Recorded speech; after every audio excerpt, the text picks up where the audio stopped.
Guys, setuju nggak dengan saya?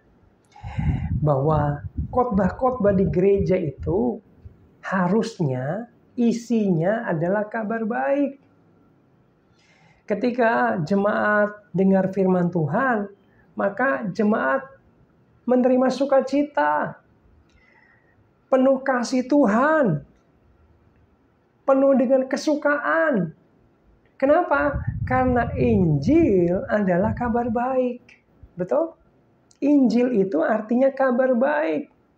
Kabar kesukaan, kata Alkitab. Kabar sukacita.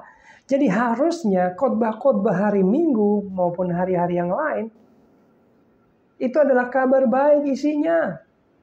Orang yang dengar sukacita, orang yang dengar, aduh merasa dikasih. Tuhan keren banget ya. Gitu dong. Benar gak? Suka, kabar kesukaan nih.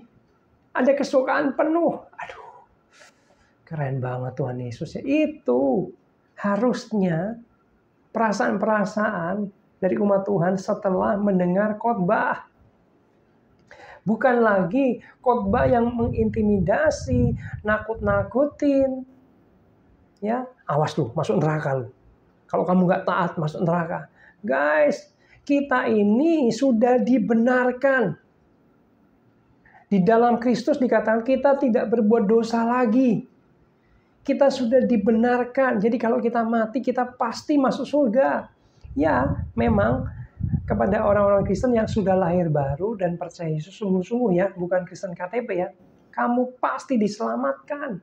Jadi nggak ada lagi masuk neraka loh, atau intimidasi yang lain. Guys, jangan bilang-bilang. Kalau intimidasi itu dari siapa? Dari kuasa jahat ya. Saya percaya Injil itu kabar baik. Amin.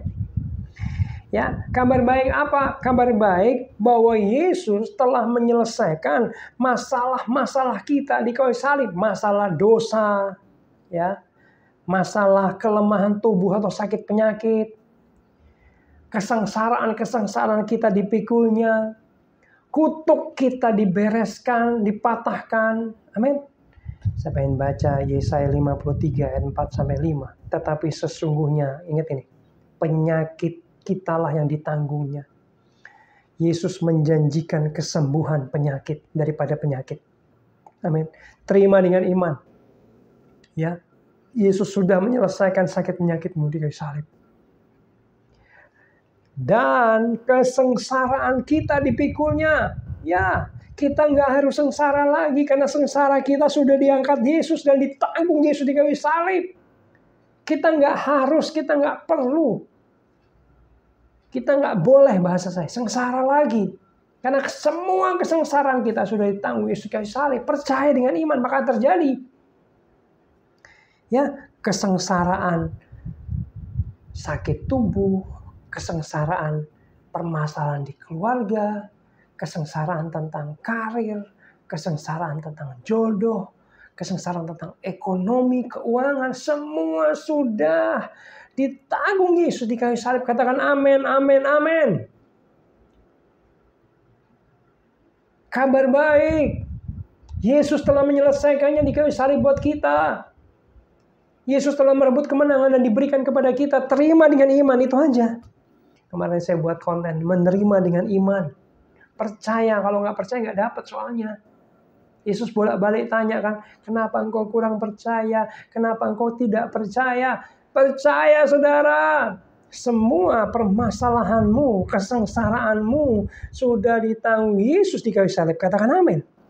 Bahkan kutuk kita sudah ditanggung di kayu salib. Kita bebas dari kutuk guys. Amin. Jangan lagi tanya, saya masih ada kutuk nggak? Tidak ada. Kutuk sudah dipatahkan Yesus di kayu salib. Karena terkutuklah orang yang ada di kayu salib. Di salib itu dikutuk. Jadi semua kutuk kita sudah ditanggung Yesus di kayu salib. Kita dimerdekakan dari kutuk. Kutuk sudah dipatahkan dari kita. Percaya, jangan lagi ragu-ragu. Amin. Kalau ditanya, kamu udah kutuk? Nggak ada kutuk, sudah ditanggung Yesus di kayu salib. 100%. Penuh percayanya. Jangan ragu-ragu. Kalau ragu-ragu itu nggak percaya bisa kena kutuk malah. Kena kutuk lagi. Balik kutuknya. Amin. Percaya, kutukmu sudah ditanggung kasih salib. Dan Tuhan ya sudah menyediakan pemulihan, sudah menyediakan kesembuhan, sudah menyediakan keselamatan, sudah memperdekakan kamu dari kutuk. Ya, Tuhan sediakan pemulihan ekonomi, pemulihan keluarga, pemulihan masa depan, pemulihan daripada hutang, pemulihan dari sakit penyakit, kesembuhan dari sakit penyakit. Semua area hidupmu dipulihkan Tuhan. Segala sesuatu yang buruk sudah ditimpakan Yesus di kayu salib. Kita menerima kemenangan. Kita menerima pemulihan itu. Kita dibenarkan, kita dipulihkan, kita disembuhkan. Amin, amin, amin. Ya. Kiranya Tuhan Yesus memberkati. Bagikan video ini pada teman-teman yang perlu mendengarnya supaya diberkati.